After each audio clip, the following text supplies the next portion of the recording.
ಮುಖ್ಯಮಂತ್ರಿ ಸಿದ್ದರಾಮಯ್ಯನವರು ಕಾರ್ಯಕ್ರಮ ಮಾಡ್ತಾ ಇದ್ದಾರೆ. ಯಾವ ಪುರುಷಾರ್ಥಕ್ಕೋಸ್ಕರ ಮಾಡ್ತಾ ಇದ್ದಾರೆ?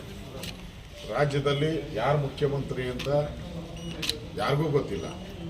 ಮುಖ್ಯಮಂತ್ರಿ ಯಾರು ಅಂತ ಕೇಳಿದ್ರೆ ಮಾಧ್ಯಮದವ್ರಿಗೆಲ್ಲ ನೀವು ಯಾರು ಏಜೆಂಟು ಅಂತ ಪತ್ರಿಕೆಯವ್ರನ್ನೆಲ್ಲ ಅವ್ರ ಮೇಲೆ ರೇಗುವಂಥದ್ದು ಎಲ್ಲ ಮಾಡ್ತಾ ಇದ್ದಾರೆ. ಒಂಥರ ಫ್ರಸ್ಟ್ರೇಷನ್ ಆಗ್ಬಿಟ್ಟಿದೆ ಅವ್ರಿಗೆ. ಅಲ್ಲಿ ಡಿ ಕೆ ಶಿವಕುಮಾರ್ ನಾನೇನು ದೆಹಲಿಯಲ್ಲಿ ಹೋಗಿ ಗಾಳಿ ಕುಡಿಯೋಕೆ ಹೋಗಿದ್ನ, ರಾಜಕೀಯ ಮಾಡೋಕ್ಕೆ ಬಂದಿರೋದು. ಇಲ್ಲಿ ಮಹದೇವಪ್ಪ 5 ವರ್ಷ ಸಿದ್ದರಾಮಯ್ಯನವರೇ ಅಂತಾರೆ. ಅಂದರೆ ಯಾವ ಸಾಧನೆಗೋಸ್ಕರ ನೀವು 1000 ದಿನಗಳನ್ನು ಕಂಪ್ಲೀಟ್ ಮಾಡಿದ್ರಿ? ಕರಾಳ ದಿನಗಳು. ಈ 1000 ದಿನಗಳೇನಿದೆ ಕರಾಳ ದಿನಗಳು. ಒಂದು ಕಡೆ ರೇಷನ್ ಕಾರ್ಡನ್ನು ರದ್ದು ಮಾಡಿದ್ದೀರ, ಒಂದು ಕಡೆ ಬಗರಕುಂ ಸಾಗುವಳಿ ಜಮೀನನ್ನು ರೈತ ಯಾರಿಗೂ ಕೊಡ್ತಾ ಇಲ್ಲ, ಒಂದು ಕಡೆ ಕಾಂಟ್ರಾಕ್ಟರ್ಗಳು ಆತ್ಮಹತ್ಯೆ ಹಾದಿ ಹಿಡಿದಿದ್ದಾರೆ. ಇದು 80% ಕಮಿಷನ್ ಹೊಡಿತಾ ಇದ್ದಾರೆ. ನಮಗೆ ಬದುಕಕ್ಕೆ ಆಗ್ತಾ ಇಲ್ಲ, ಕೆಲಸ ಮಾಡೋಕ್ಕೂ ಬಿಡ್ತಾ ಇಲ್ಲ, ಮತ್ತು ಬಿಲ್ಲು ನಮಗೆ ಸಿಗ್ತಾ ಇಲ್ಲ. ಅವರು ಡೇಟನ್ನು ಡಿಕ್ಲೇರ್ ಮಾಡಿದ್ದಾರೆ, ನಾವು ಪ್ರತಿಭಟನೆ ಮಾಡ್ತೀರಿ ಅಂತ. ಮತ್ತು ಅಬ್ಕಾರಿದಂತೂ ಒಂದು 6,000 ಕೋಟಿ ಡೀಲ್ ಮೊನ್ನೆ ಅಧಿವೇಶನದಲ್ಲೂ ನಾವು ಮಾತಾಡಿದ್ರಿ. 6,000 ಕೋಟಿ ರಾಹುಲ್ ಗಾಂಧಿಗೆ ಹೋಯ್ತಾ, ಸಿದ್ದರಾಮಯ್ಯಗೆ ಹೋಯ್ತಾ? ಈ 6,000 ಕೋಟಿನೇ ತಗೊಂಡು ಅಲ್ಲಿ 1000 ದಿನದ ನಿಮ್ಮ ಸಮಾವೇಶನ ಮಾಡ್ತಾ ಇದ್ದೀರಾ. ಒಂದು ಕಡೆ ರೈತರ ಆತ್ಮಹತ್ಯೆ, ಇನ್ನೊಂದು ಕಡೆ ಅಧಿಕಾರಿಗಳು ಸರಣಿ ರೀತಿ ಆತ್ಮಹತ್ಯೆಗಳನ್ನು ಮಾಡ್ಕೊತಾ ಇದ್ದಾರೆ.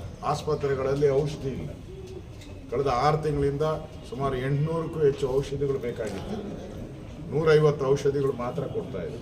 ಜೀವರಕ್ಷಕ ಔಷಧಿಗಳೇನಿದೆ, ಹಾವು ಕಚ್ಚಿದ್ರೆ ಅದಕ್ಕೂ ಇಲ್ಲ, ನಾಯಿ ಕಚ್ಚಿದ್ರೆ ಅದಕ್ಕೂ ಇಲ್ಲ. ಈ ಸರ್ಕಾರಕ್ಕೆ ಏನು ಕಚ್ಚಿದೆ ಅಂತ ನನಗೂ ಅರ್ಥ ಆಗ್ತಾ ಇಲ್ಲ. ಆ ರೀತಿ ಒಂದು 1000 ದಿನಗಳನ್ನು ಆಚರಣೆ ಮಾಡ್ತಾ ಇದ್ದಾರೆ.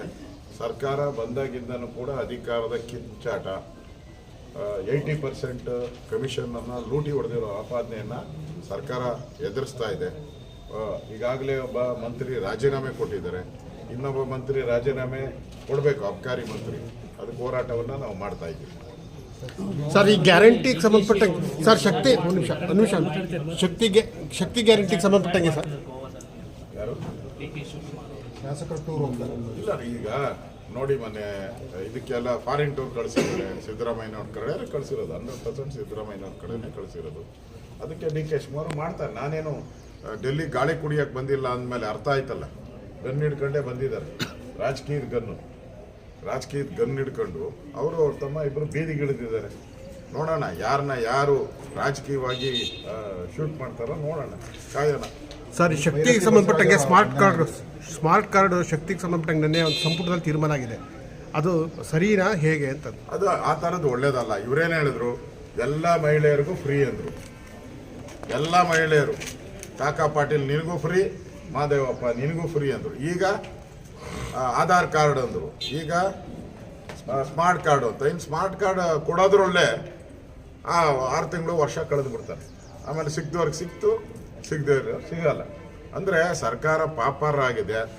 ಆಸ್ಪತ್ರೆಗಳಲ್ಲಿ ಮೆಡಿಸಿನ್ ತೊಗೊಳಕ್ಕೂ ದುಡ್ಡಿಲ್ಲ. ಅದಕ್ಕೇನು ಮಾಡ್ತಾ ಇದ್ದಾರೆ, ಈಗ ಶಕ್ತಿ ಯೋಜನೆ ಬಸ್ಗಳು ಸಂಖ್ಯೆ ಕಡಿಮೆ ಮಾಡ್ತಾರೆ.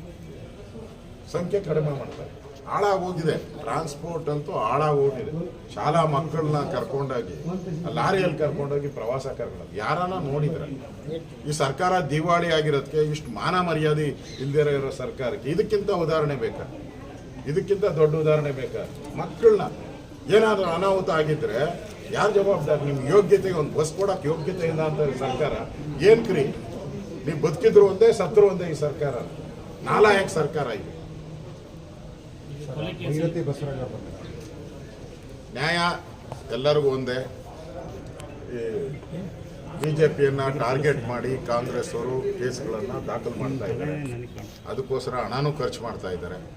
ನಾವು ಕಾನೂನ ಅಡಿಯಲ್ಲಿ ನಾವು ಫೈಟ್ ಮಾಡಿದ್ರಿ, ಮತ್ತೆ ಕಾನೂನ ಮೊರೆ ಹೋಗ್ತೀರಿ, ಬೈರ್ತೀವಿ. ಬಸವರಾಜ್ ಈಗಾಗಲೇ ಸರೆಂಡರ್ ಆಗಿದ್ದಾರೆ, ಅವರೇ ಬಂದು ಸರೆಂಡರ್ ಆಗಿದ್ದಾರೆ. ನಾನು ಕೂಡ ನಾಳೆ ಅವ್ರ ಮನೆಗೆ ಹೋಗಿ ಭೇಟಿ ಮಾಡೋದಿದ್ದೀನಿ. ನಾನು ಕೂಡ ನಾಳೆ ಅವ್ರ ಮನೆಗೆ ಹೋಗಿ ಭೇಟಿ ಮಾಡ್ತೀನಿ. ಇದು ರಾಜಕೀಯ ಪ್ರೇರಿತವಾಗಿ ಮಾಡಿರುವಂಥ ಒಂದು ಷಡ್ಯಂತ್ರ.